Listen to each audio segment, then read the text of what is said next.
Welcome to Christ Witness Studio. Praise the Lord. Hallelujah. ప్రభువైన యేసుక్రీస్తు నామములో శుభములు తెలియజేస్తున్నాను. నేటి వీడియోలో గతాన్ని మరచిపో మిత్రమా అనే అంశాన్ని చూద్దాం.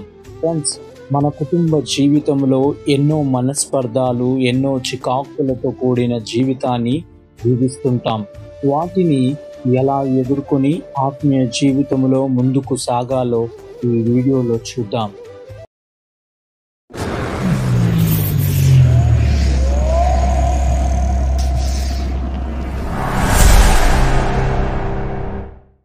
యెషయా గ్రంథము 43వ అధ్యాయము 18వ వచనము. మునుపటి వాటిని జ్ఞాపకము చేసుకొనకుడి, పూర్వకాలపు సంగతులను తలంచుకొనకుడి. ఆమేన్.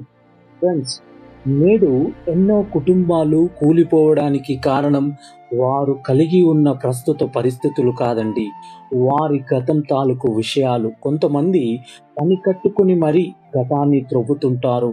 నా భర్తకి గతములో ఎవరితోనైనా సంబంధం ఉందేమో అని భార్య, నా భార్యకి గతములో ఏమైనా పరిచయాలు ఉన్నాయేమో అని భర్త గతముని గురించి ఆలోచించి ప్రస్తావించి చివరికి ఒకరితో ఒకరు గొడవపడి వారి కుటుంబాల్లో ఉన్న శాంతి సమాధానమును దూరం చేసుకుంటున్నారు. ఏదైనా మాట తేడా వస్తే భర్త గతమును గురించి ప్రస్తావిస్తూ, చాలే మీ గురించి నాకు తెలియదా, ఆఫీసులో మీరు వెలగబెట్టే పనులు నాకు తెలియవనుకున్నారా అని భర్త గతమును త్రవ్వే భార్యలు ఎందరో ఉన్నారు. అలాగే మాటల యుద్ధంలో భార్య గతమును బట్టి నీ బుద్ధే అంత, నువ్వు కాలేజీలో ఉన్నప్పుడు ఇలా చేశావు, అలా చేశావు, నువ్వు పాపిష్టి దానివి అని ప్రస్తావించే భర్తలు కూడా ఎందరో ఉన్నారు. భర్త గతము మంచిది కాకపోయినా, భార్య గతము మంచిది కాకపోయినా, వారు గతములో ఎంతటి పాపిష్టి జీవితం జీవించిన వారైనా నేడు భార్యాభర్తలేగా, ఇద్దరు కలిసి ఉండాల్సిందే కదా. ఇలా కలిసి నివసించాల్సిన భార్యాభర్తలు ఒకరిని పట్టుకుని మరొకరు చీ ఇటువంటి వ్యక్తిని నేను పెళ్లి చేసుకోవడమేంటి అని అనడం వలన ప్రయోజనం ఉండదు. ఫ్రెండ్స్, మనలో ప్రతి ఒక్కరికి గతం ఉంది. ఆ గతం సరైనది కాదు.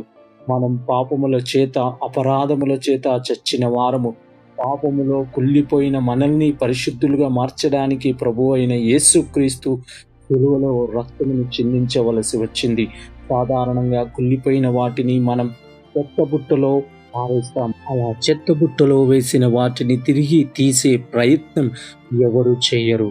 ఒకవేళ ఎవరైనా చెత్తబుట్టలో వేసిన కుళ్ళిపోయిన వాటిని తీసే ప్రయత్నం, త్రవ్వే ప్రయత్నం చేస్తే వారిని మతిస్థిమితం లేనివారు లేదా పిచ్చివారు అంటాము. పిచ్చివారే భర్త గతాన్ని, భార్య గతాన్ని త్రవ్వే ప్రయత్నం చేస్తారు. మంచివారు ఎప్పుడు గతము మీద ఆధారపడరు.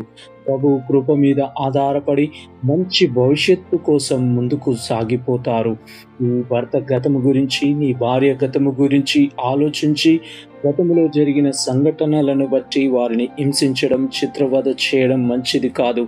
మీ కుటుంబాన్ని శాంతి, సమాధానం, సంతోషముతో కట్టుకోవాలని ఆశించినట్లయితే భార్యాభర్తలు తమ భాగస్వామి యొక్క గతమును త్రవ్వకూడదు. అందుకే గతః అని మన పెద్దలు అంటూ ఉంటారు. కాబట్టి జరిగిందేదో జరిగిపోయింది. గతం గురించి ఆలోచించడం, గతాన్ని బట్టి అనుమానించడం వలన కుటుంబంలో సమాధానం ఉండదు. ఫ్రెండ్స్, బైబిల్లో మనం చూస్తే ఎన్నో ఉదాహరణలు ఉన్నాయి. దావీదు మహారాజుగా, గొప్ప సేవకునిగా, దేవుణ్ణి బహుగా ఘనపరిచిన వ్యక్తిగా తనువు చాలించాడు. అదే దావీదు గతమును పరిశీలిస్తే తానొక వ్యభిచారి, హంతకుడు, దుర్మార్గమైన పనులు చేసినవాడు. కానీ దేవుడు ఆ గతాన్ని సమాధి చేసి ఒక నీతిమంతుడిగా లోకానికి కనపరిచి దావీదును హెచ్చించాడు. అలాగే మోషేని దేవుడు ఎంతో ప్రేమించాడు. సాక్షాత్తు దేవుడి మోషే సమాధి కార్యక్రమాలు చేశాడు. అలాంటి మోషే గతములో ఒక హంతకుడు, బహు కోపిష్టి, కానీ అదే మోషేని దేవుడు ఒక నాయకుడిగా మార్చాడు. బహు శక్తి కలిగిన ఇజ్రాయేలు దేశానికి ఆ పేరు యాకోబు నుండి వచ్చింది.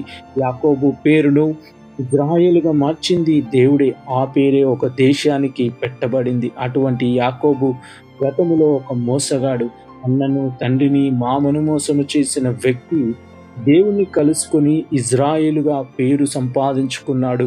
సాక్షాత్తు దేవుడే యాకోబును గురించి నేను యాకోబు దేవుడను అని గర్వంగా చెప్పుకునే విధంగా జీవించాడు. ఆమేన్. వీళ్ళందరి గతము పరిశుద్ధమైంది కాదు.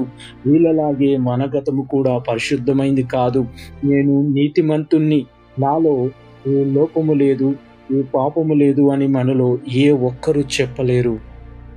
ఫ్రెండ్స్, రోమా పత్రిక 3వ అధ్యాయము 11వ వచనము, నీతిమంతుడు లేడు, ఒక్కడును లేడు అని బైబిల్ గ్రంథం సెలవిస్తుంది. ఫ్రెండ్స్, ఈరోజు పరిశుద్ధులుగా పిలువబడే ప్రతి ఒక్కరికి ఒక పాపిష్టి గతం ఉంది. ఈరోజు పాపిష్టిగా జీవిస్తున్న ప్రతి ఒక్కరికి ప్రభువైన యేసు క్రీస్తులో అద్భుతమైన భవిష్యత్తు ఉంది.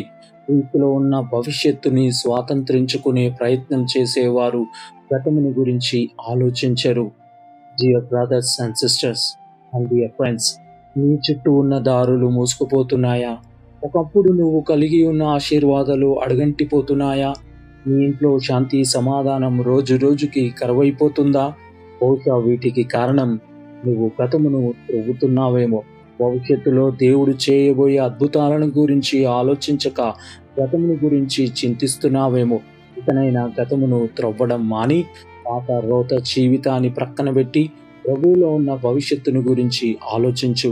నా భర్త గతము మంచిది కాదు, నా భార్య గతము మంచిది కాదు, నేను క్షమించలేను అని అంటున్న సహోదరి సహోదరుడా, దేవుడే నీ భర్తను భార్యను క్షమించినప్పుడు నువ్వెందుకు క్షమించలేవు?